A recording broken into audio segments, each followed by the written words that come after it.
Nous avons toujours conçu que celui qui s'apitoie sur son sort ne mérite pas qu'on s'apitoie sur lui. Celui qui se victimise en disant que la faute c'est aux autres ne mérite pas qu'on s'apitoie sur leur sort. Nous pensons que l'être humain seul peut changer son destin et le cours de son histoire. Et l'être humain seul est capable et a le devoir d'écrire sa propre mémoire historienne. Nous les Africains, nous avons ce devoir nous aussi.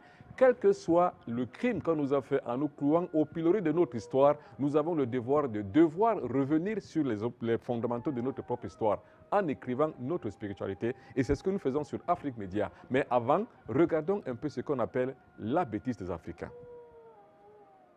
Nous sommes un peuple hautement spirituel. Nous sommes un peuple qui attend la raison. La preuve, dans l'histoire des civilisations, par 2 fois, nous avons été au devant de la scène. D'abord avec l'Égypte antique et ensuite avec l'Empire du Mali. Mais jamais nous n'avons impérialisé personne au cours de ces siècles de gloire. Notre attitude vis-à-vis des autres peuples est restée humaine, pleine d'amour et de partage. Mais nous sommes aussi le seul peuple qui baisse la tête et se soumet facilement à l'hypocrisie des autres. Le seul peuple qui souffre de complexes d'infériorité vis-à-vis des autres. Nous avons combattu pour les autres. Nous avons fait toutes les guerres du monde. La guerre des Malouines, la guerre de Corée, la guerre d'Indochine, la guerre du Golfe, la Deuxième Guerre mondiale, et à chaque fois, toujours utilisée comme chair à canon. Nous sommes le seul peuple qui fantasme sur les autres races. Nous voulons devenir blancs, devenir rouges, devenir jaunes. Jamais nous n'avons combattu pour nous-mêmes. Jamais nous n'avons aimé et supporté nous-mêmes. Nous n'avons jamais voulu ressembler à nous-mêmes. Nous sommes toujours considérés inférieurs aux autres. Nous n'avons jamais rien fait pour nous-mêmes. Et par-delà tout, on se prend toujours comme des victimes. Mais qu'avons-nous fait pour ne pas l'être? Nous passons notre temps à bavader dans les médias à longueur de temps, à tenir les autres pour responsables de nos malheurs et ne rien faire pour s'en sortir. Partisans du moindre effort, nous sommes devenus champions dans l'art de nous promettre à nous-mêmes ce que nous ne pouvons réaliser. Africaines, Africains, taisez-vous, vous parlez trop. Taisez-vous et agissez. Vos défaites ont déjà été interprétées et dénoncées. Il est temps de les transformer en combat. Le jour où vous comprendrez que tout dépend de vous, vous aurez atteint la raison et le droit de vie dans le monde. Mais pour l'instant, vous ne vivez pas, vous survivez. Mesdames et messieurs, asseyez-vous confortablement. Voici sur Afrique Média, coutumes et traditions africaines.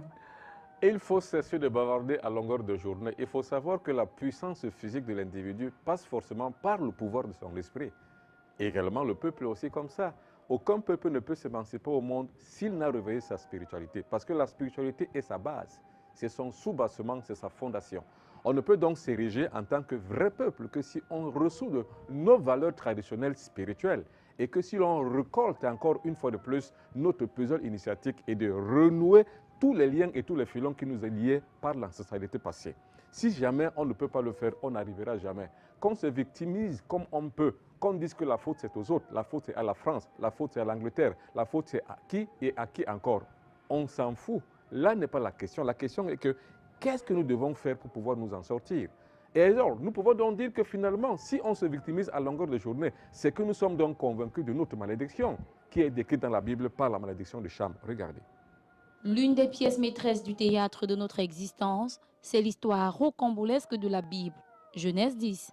Soi-disant Cham, le fils noir de Noé après le déluge, a vu la nudité de son père et que celui-ci l'avait maudit. Pire encore, certains textes rabbiniques rappellent que Cham aurait même sodomisé Noé son père avant de subir toute cette malédiction qui frappe les Noirs aujourd'hui. Entre autres malédictions, condamné à avoir des cheveux crépus, condamné à garder le nez épaté, condamné à l'esclavage, lui et toute sa descendance pour l'éternité. Ce sont là les propos que rapporte la Bible. Nous disqualifions cette Bible pour cela, car c'est une théorie de pure conjecture, un mensonge fabriqué de toutes pièces pour justifier l'aliénation, la chosification et l'esclavage de l'homme noir. La malédiction de Cham est une thèse éhontée que l'Église a considérée pendant les siècles, soutenant ainsi toutes les exactions qu'ont subies les Noirs au fil de l'histoire. Jusqu'à aujourd'hui, l'Église s'appuie sur cette thèse pour expurger les religieuses et religieux noirs en son sein. Oui, bel et bien l'Église est raciste. Nous pensons pour cela que ce n'est pas la voix de Dieu, mais celle qui convient à Satan. Tenez par exemple, le pape Pie XII a fait écho aux allégations des nazis sur l'extermination des Noirs dans l'entre-deux-guerres quand il était nonce apostolique en Allemagne.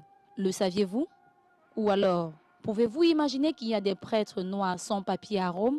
Savez-vous que les sœurs religieuses noires subissent des revérences sexuelles de leurs supérieurs au fond d'aboutir à la régularisation de leur situation sociale? Que dire alors des traitements inhumains qu'elles subissent qui les poussent à la prostitution?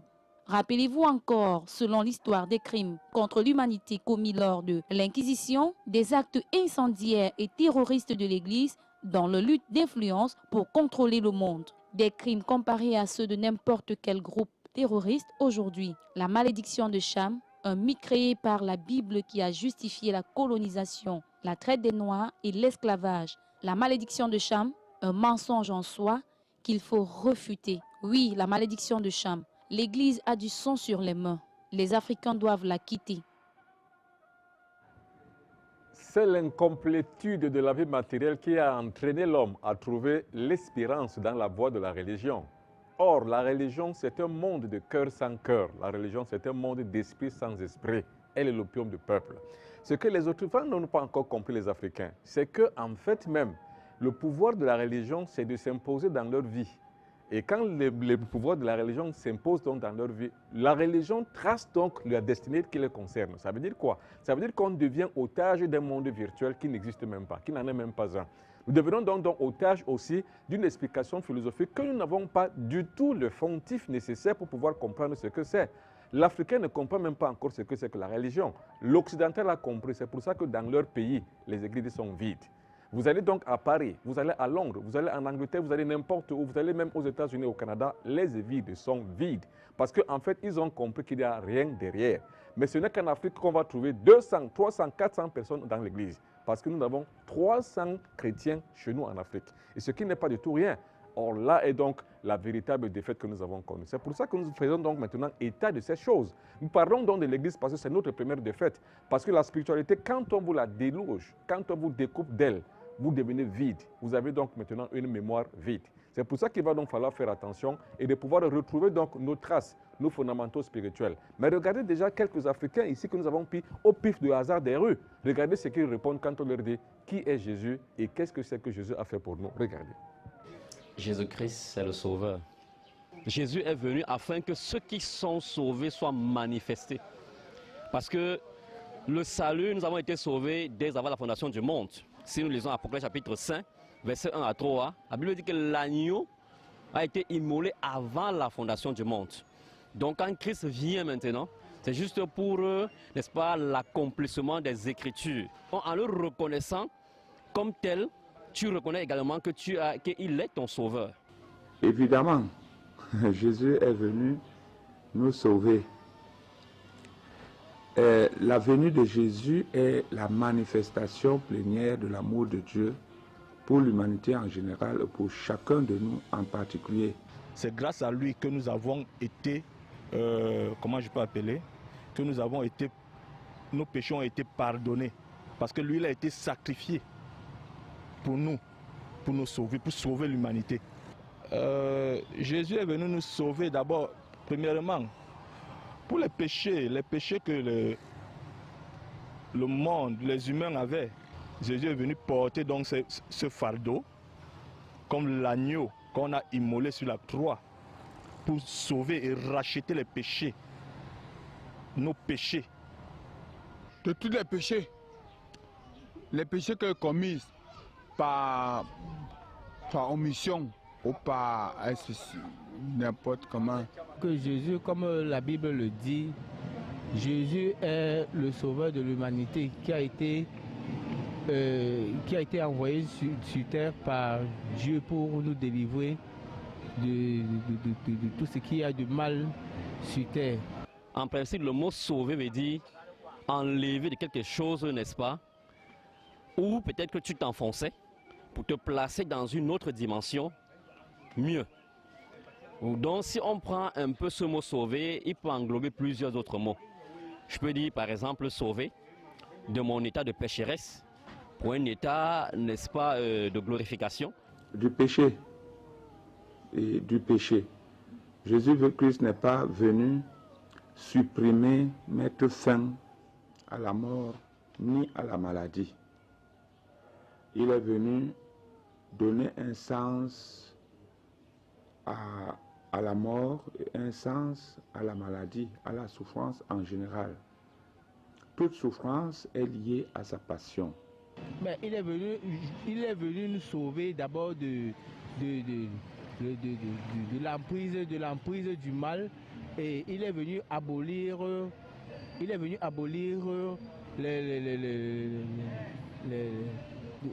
est venu nous enlever de l'Ancien Testament pour nous ramener au Nouveau Testament. C'est-à-dire que les lois de l'Ancien Testament qui se passaient à l'époque ne se passent plus à partir de Jésus-Christ. À travers la crucifixion de Jésus, nous avons été rachetés. Ça veut dire nous avons été nés de nouveau. Oui, c'est pour ça que j'ai changé ma vie. J'ai reconnu que mes actions étaient mauvaises. Et j'ai cru à la fois que le sacrifice de Jésus suffit pour moi. Alors, quand vous regardez dans ce Vox Pop, il n'a pas été choisi au hasard. Cette question-là est bien choisie par l'équipe de coutumes et traditions africaines pour pouvoir traîner le micro dans la rue et demander aux gens mais qui est Jésus et qu'est-ce qu'il a fait pour vous. Vous voyez que beaucoup d'Africains ne savent rien du tout. C'est une récitation en fait. Ils font une récitation. Personne n'a une réalité réelle de l'explication de ce que ça veut dire qu'être sauvé. Personne ne peut vous dire avec une raison exactitude et physique et physiologique ou alors philosophique de ce que c'était que sauver l'humanité. Personne. Il n'y a que les Africains qui pensent encore comme ça. Traîner le même micro dans les rues des Occidentaux, on ne vous donne pas la même réponse parce qu'en fait, ce sont des réalités abstraites qui n'ont aucune valeur dense d'exister. En fait, le problème d'Afrique, le problème de l'Africain et la problématique même des Africains, c'est qu'on a une condition d'existence qui n'existe pas. On a ce qu'on appelle la pensée de la pensée. Alors quand vous développez la pensée de la pensée, vous n'avez pas une pensée qui est vôtre. C'est une question philosophique. La pensée de la pensée abstrait une pensée réelle, intime. Cette pensée de vouloir dire que Jésus-Christ est mort pour nous sauver, c'est la pensée de la pensée en fait. Ça veut dire qu'elle est erronée. Et quand une pensée est erronée, tout le monde en cœur reprend donc la pensée de la pensée et qui est une pensée pensive erronée. Vous voyez donc maintenant que l'Afrique et l'Africain vit donc maintenant si l'erreur de cette culture chrétienne. Qu'est-ce qu'il faut donc faire aujourd'hui? Il faut revenir donc aux fondamentaux. Il faut donc sortir de là. Il faut donc faire une sorte de cure mentale afin de pouvoir en sortir et de rentrer dans la réalité substantielle d'une véritable pensée philosophique pour la religion africaine. Regardez. Bonjour fidèles téléspectateurs. Vous venez de voir ces vidéos qui vous ont sûrement choqué. Si vous vous sentez concerné par cet esclavage et que vous voulez vous affranchir, ce n'est guère simple. Car par diverses formes de sacrements que vous avez subies depuis votre enfance, le baptême, le catéchisme, l'évangélisation de masse et autres, votre système psychomental a été déréglé et votre vision des choses dénaturée. Nous avons mis en place un rite particulier qui vous permettra de vous en sortir. Voici ce qu'il faut faire. Asseyez-vous confortablement devant une table comme celle-ci. Prenez une Bible, 6 bougies blanches, une craie blanche et votre photo. Tracez un hexagramme à l'aide de la craie blanche. Au centre, mettez la Bible. Sur chacune des 6 branches de l'hexagramme, déposez une bougie. Allumez les bougies, une après l'autre, en prononçant votre nom, votre prénom, le nom de votre église ou secte, le nom de votre père et celui de votre mère. Puis, dites que vous voulez vous libérer de votre esclavage mental ou votre église ou secte vous a mis. Enlevez la Bible au centre de l'hexagramme en disant « Je t'ai vaincu Satan ». Placez votre photo maintenant au centre de l'hexagramme et dites « Vive la liberté retrouvée ». Ça y est, c'est fini. Vous voilà détaché de l'emprise de votre religion ou de la secte qui vous embrigade depuis des années. Laissez les bougies se consumer jusqu'à la fin. Faites l'opération plusieurs fois et partagez le rituel pour aider plus de personnes à s'en sortir comme vous. Merci. Pour rendre réel son enseignement diffusé à travers les médias, le Bombor Benoît Bitton crée l'association Rencontre culturelle Les Fils de la Lumière. La toute première école de mystère africaine déjà présente dans le continent depuis 5 ans. Des membres partout au Cameroun, au Congo, au Bénin, au Togo, mais aussi en Europe, aux États-Unis et au Canada. L'association Rencontre culturelle Les Fils de la Lumière, l'école mystique et spirituelle du Bombor Benoît Bitton, c'est la garantie d'une formation spirituelle de la tradition africaine, adaptée à la modernité et accessible à tous. L'association Rencontre culturelle Les Fils de la Lumière, c'est pour promouvoir la culture africaine, avec un matériel technique à la pointe de la technologie, un centre spirituel, une régie des cours et une organisation savamment construite. L'association Rencontre culturelle Les Fils de la Lumière, c'est l'alternative spirituelle que propose Lumbombo Benoît Biton. Demandez la documentation d'inscription au secrétariat de l'association Rencontre culturelle au 00237 677 71 61 36 697 06 20 91. Notre adresse mail benoît.biton@gmail.com.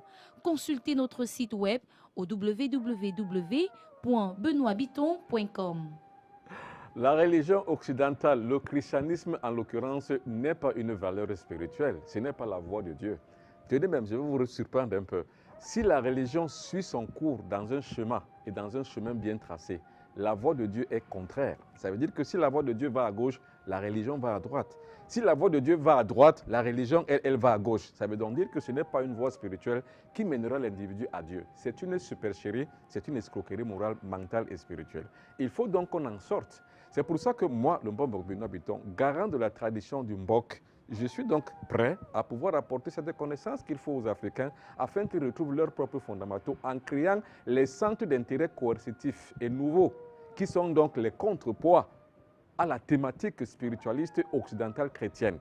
Ça veut dire quoi? Ça veut dire qu'il faut simplement créer d'autres alternatives afin de pouvoir régénérer les consciences, leur faire renaître, afin de pouvoir maintenant arriver à arrimer l'individu au sein de sa propre authenticité spirituelle. C'est ce que moi je fais justement pour atteindre ce qu'on appelle la renaissance africaine. Regardez. Alors, à quand la renaissance africaine? Notre renaissance n'est pas encore à l'horizon. Nous sommes encore très loin de notre libération. Nous pouvons même dire, sans risque de nous tromper, que notre libération, ce n'est pas pour demain. À la suite de la colonisation avec cet art que nous connaissons, l'Afrique qui n'a pas pensé toutes ses plaies souffre encore de sa propre idéologie et de son insuffisance à avoir une vision de son propre avenir. L'élite qui gouverne nos institutions est pour la plupart guidée de l'étranger. La masse présente encore toutes les faiblesses et la fébrilité de s'organiser. Une classe bourgeoise, profitant de la geste des pouvoirs exécutifs, peut se satisfaire de la chance qu'elle a de s'affranchir de la misère au détriment des pauvres qu'elle emploie avec mépris et déshonneur.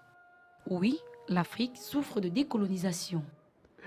Alors c'est Joseph-Antoine Bell qui l'a dit, l'Afrique souffre de décolonisation et non plus de colonisation. Parce que quand vous voyez l'élite africaine pensante, dirigeant et autorisant, justement par la force des lois des choses, et arriver à être arrimé dans une autre culture et dans une autre philosophie spirituelle. Ça veut dire qu'appartenant par exemple à la franc-maçonnerie ou à la Rose-Croix, mais vous avez des questions à poser.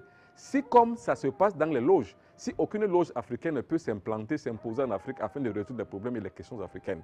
Alors si ça se passe donc comme ça veut dire que nous ne sommes pas prêts à atteindre notre indépendance. Parce que l'indépendance, ce n'est pas de crier « Hurrah, hurrah, on est libre », non. C'est de pouvoir concevoir sa propre conscience. C'est de pouvoir l'instituer pour sa propre cosmogonie, pour sa propre cosmologie, pour sa propre thématique spirituelle, pour son propre socle et pour sa propre spiritualité. Parce que sans la spiritualité, on ne peut pas avoir de loge. Et sans loge, on ne peut pas diriger une société africaine. Il faut donc créer donc des loges, mais qui soient africaines. Ces loges donc là vont se sortir des supercheries religieuses, parce que des autres ailleurs sont sortis des supercheries religieuses que voici. Pour mieux démystifier la supercherie qui se cache derrière les évangiles, tous les dimanches, nous traiterons d'un extrait qui saute à nos yeux comme une véritable insulte à l'intelligence des Africains. Car les évangiles dans leur essence constituent un abrutissement des masses africaines. Car n'oublions pas que c'est en Afrique que l'évangélisation a le plus réussi, aux grandes dames des Occidentaux qui se frottent les mains. Il faut aussi noter que les évangiles sont fausses, car ceux qui les ont écrites n'étaient pas des disciples directs de Jésus, ce qui nous fait d'ailleurs douter de leur réalité. La béatitude que nous allons traiter aujourd'hui, c'est « Heureux les pauvres, le royaume des cieux leur appartient ». Quel mensonge, quelle aberration, quel sacrilège. On l'a enseigné aux Africains et les Africains l'enseignent aux autres Africains. C'est ainsi qu'on les a trompés. Cette béatitude a été montée de toutes pièces dans le but de fixer la conscience des peuples noirs dans un monde virtuel où se trouve un Dieu lointain et inexistant afin de mieux piller ses richesses. La preuve, le code noir, la loi cadre de Gaston Defferre sont des instruments qui ont scellé désormais le sort des Noirs à la dépendance et à l'esclavage.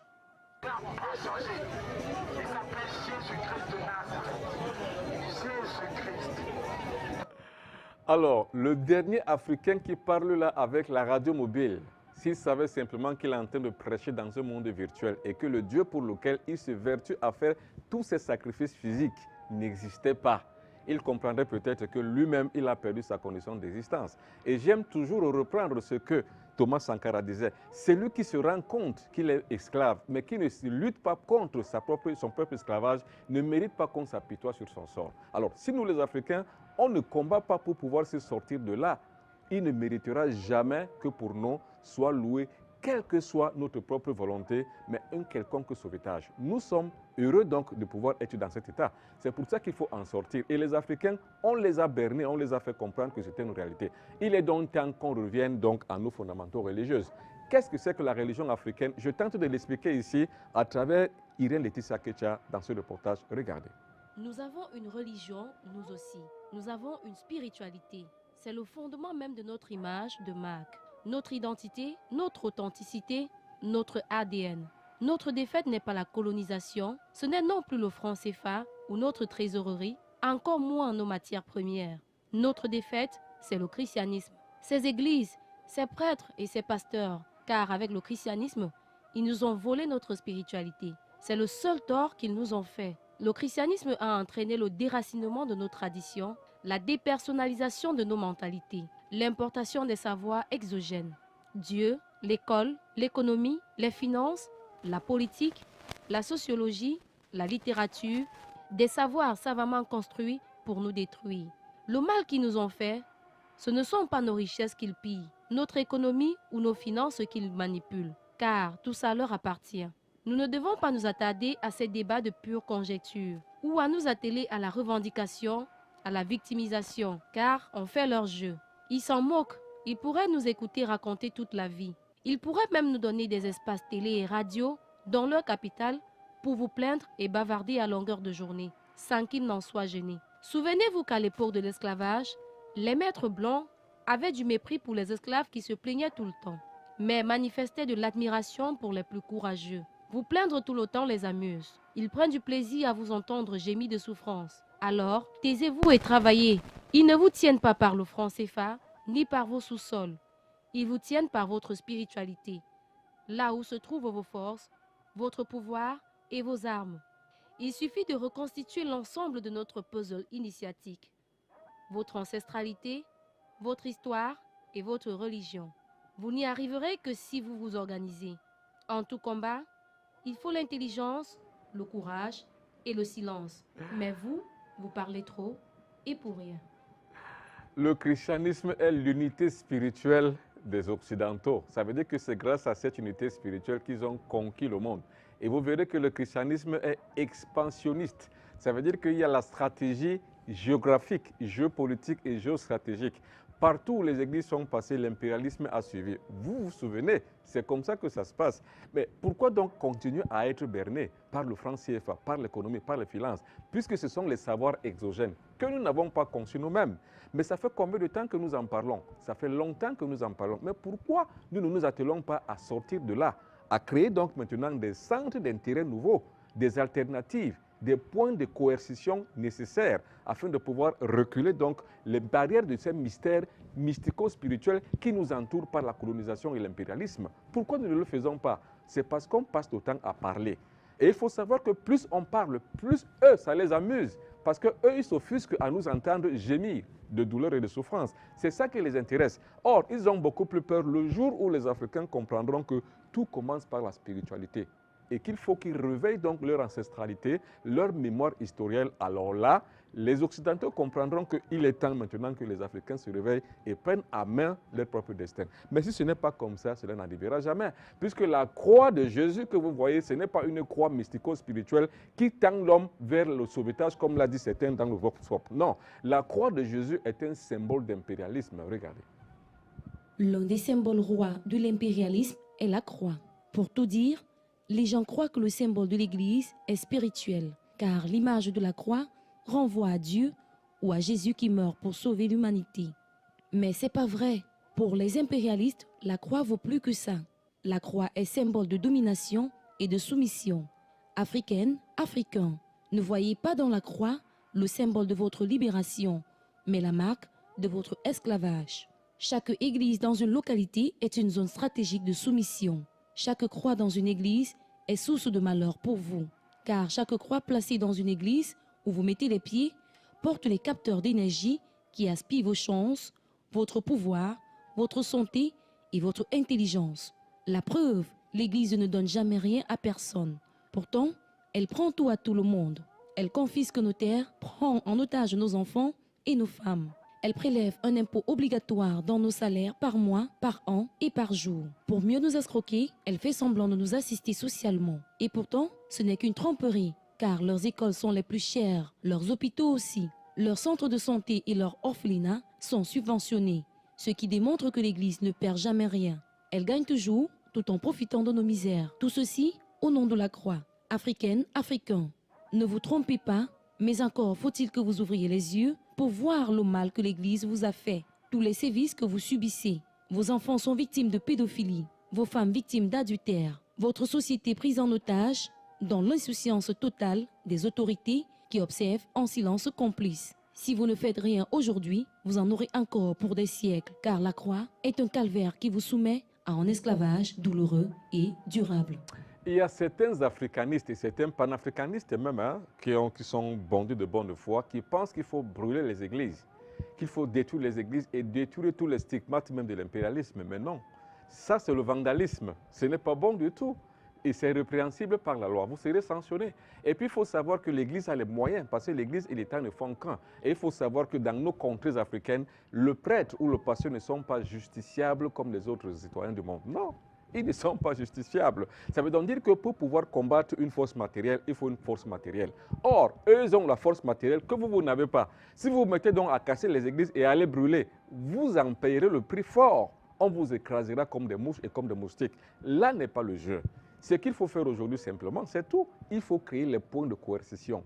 Il faut réveiller les masses par la remise en question des fondatifs religieux et des fondations du christianisme et de l'évangélisation. Il faut simplement créer des points de convergence intellectuelle et puis des consciences africaines collectives, afin que de façon collective et morphogénétiquement, que les Africains arrivent à découvrir la supercherie et qu'ils retrouvent donc maintenant leur masse et se retrouvent donc dans leur propre soubassement spirituel, leur socle, leur culture, leurs traditions. Alors ils comprendront donc réellement ce qu'ils doivent faire. Mais pour cela, il faut réinstaurer la mémoire historielle, qui est l'ancestralité. Nos ancêtres, c'est qui? Irène Laetitia Ketia, on l'écoute.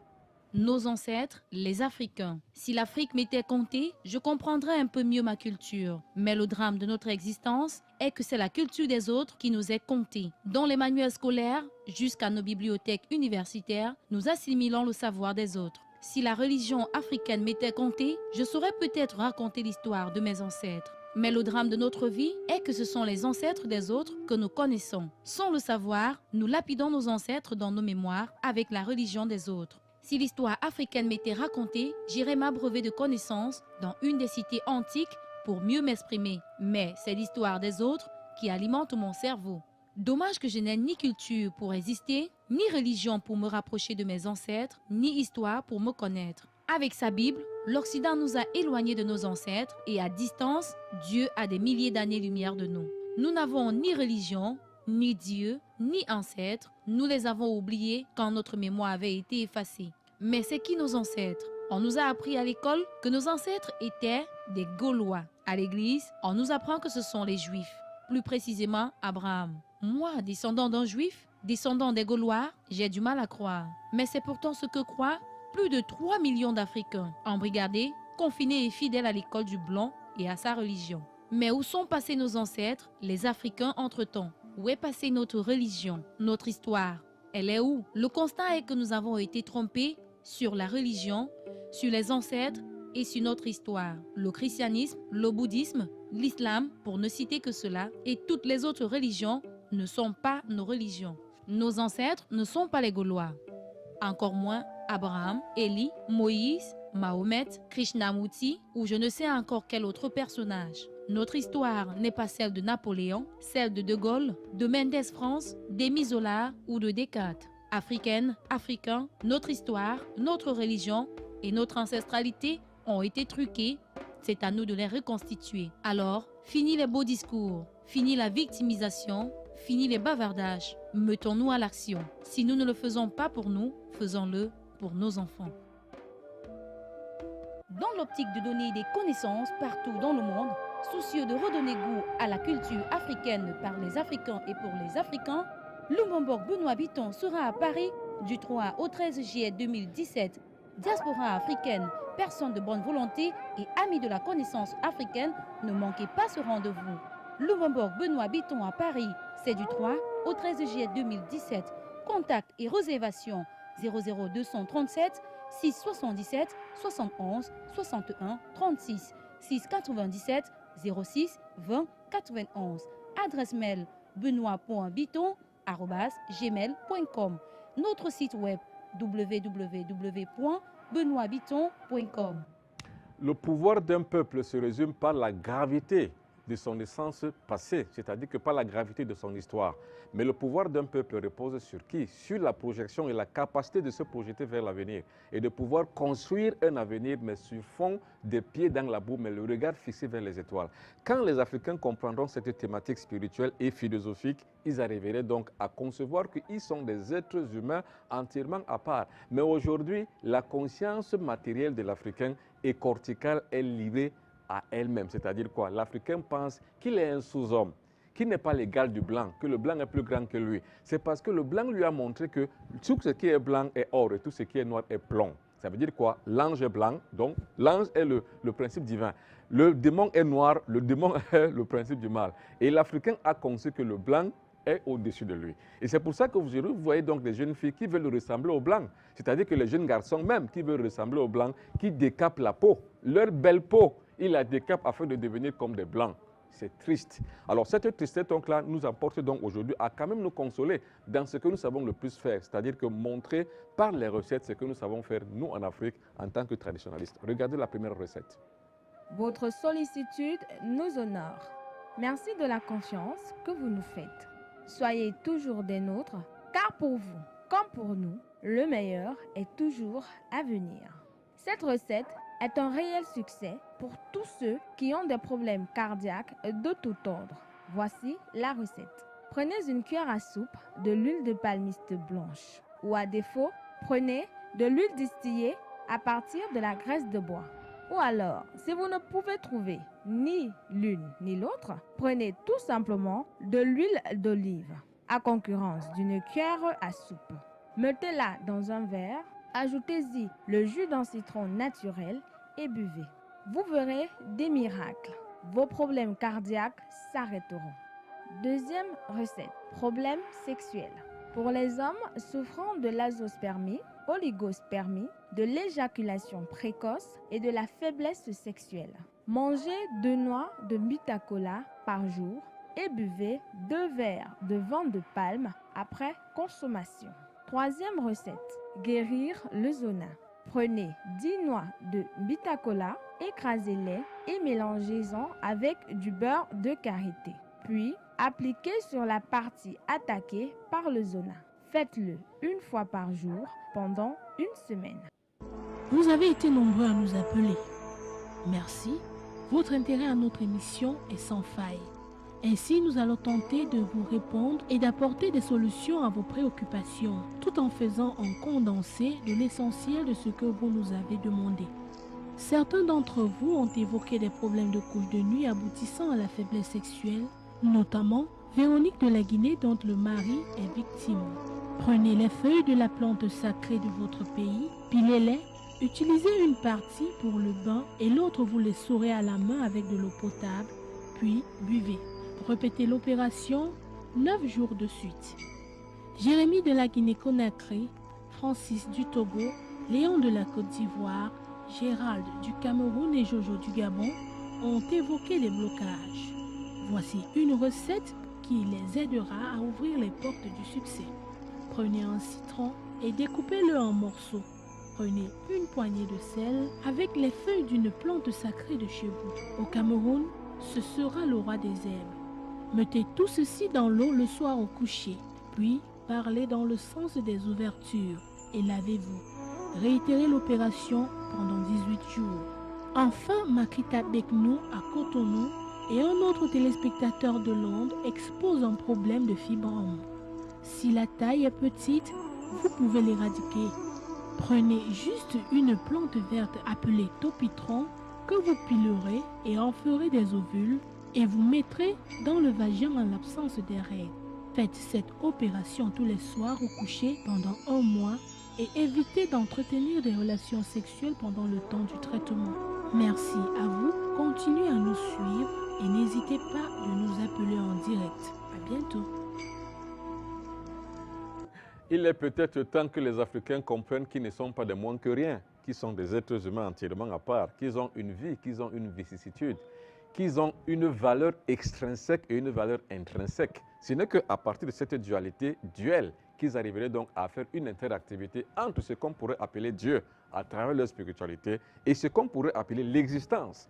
Parce qu'il faut savoir que l'existence revient à l'être humain et le pouvoir de l'être humain, c'est de mécaniser l'existence afin qu'il puisse trouver sa place. C'est ce qu'on appelle en philosophie l'étang. Alors, un étang se définit par l'individu qui se retrouve dans un espace-temps. Si l'individu donc se soustrait à cet espace-temps, il n'existe plus. C'est ce qui se passe avec les Africains aujourd'hui, mesdames et messieurs. C'est ce que pense cette nouvelle édition de Coutumes et Traditions africaines. Merci beaucoup de l'avoir suivi. Merci beaucoup à Irène Laetitia Kecha qui en a signé l'édition. Merci beaucoup à vous toutes et à vous tous. Merci beaucoup à l'équipe, toute l'équipe de Coutumes et Traditions africaines qui a été démise pour que cela puisse avoir un succès. Merci, vous qui êtes restés pendant 1 heure à m'écouter. Merci, on m'appelle Lombombo Benoît Biton, rayez toutes les mentions inutiles. Je retourne donc au centre magnétique cosmique, le lieu où la volonté de Dieu est connue, d'où je vous reviens dimanche prochain, toujours avec le même plaisir, quand il sera 20h en temps universel et 21h en temps africain. Merci beaucoup et à dimanche prochain. L'exorcisme selon le Mbombok.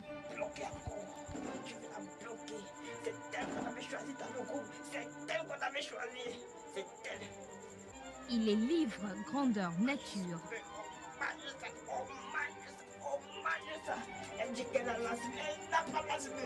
Il enseigne, il professe. Il y a les esprits de l'eau, les esprits de feu, les esprits de la terre et les esprits de l'air. Et apporte un éclairage parfait sur les méthodes de délivrance de la sorcellerie jamais dévoilée jusqu'ici. Il y a par exemple la persuasion hypnomaïtique, il y a la fascination hypnomaïtique, il y a l'hypnose et il y a aussi l'hypnotisme. Toute pratique ici d'exorcisme mineur ne peut pas marcher. Ça veut dire si on impose la main sur elle, si on dit au nom de Jésus, au nom de ceci, au nom de tout puissant, ça ne peut pas marcher. L'exorcisme selon le Mbombok pour apprendre, comprendre, savoir tout sur la pratique de l'exorcisme. L'exorcisme n'est pas une profession. L'exorcisme, c'est un art spirituel et mystique qu'on atteint par l'évolution et par la progression sur le sentier de l'initiation spirituelle. Je n'utilise rien, mes mains sont simples et saines. Je plonge simplement mon regard dans le ciel. L'exorcisme selon le Mbombok, c'est un recueil pratique des grandes recettes tirées des documents akashiques, la grande bibliothèque de l'univers. Pourquoi on vous dit toutes ces choses? Pour que vous compreniez la réalité et la valeur spirituelle d'un exorciste. Parce qu'on vous a tellement menti, on vous a tellement dit des choses, on vous a tellement montré des choses, les gens ont imposé les mains sur des gens, les gens ont chuté, ils ont eu une sensation et un sensationnel, ils ont produit cela dans les médias, ils ont trompé les gens, maintenant la récréation est finie, on montre les vraies choses, regardez-moi. L'exorcisme selon le Mbombok. Dans l'optique de donner des connaissances partout dans le monde, soucieux de redonner goût à la culture africaine par les Africains et pour les Africains, le Mbombok Benoît Biton sera à Paris du 3 au 13 juillet 2017. Diaspora africaine, personnes de bonne volonté et amis de la connaissance africaine, ne manquez pas ce rendez-vous. Le Mbombok Benoît Biton à Paris, c'est du 3 au 13 juillet 2017.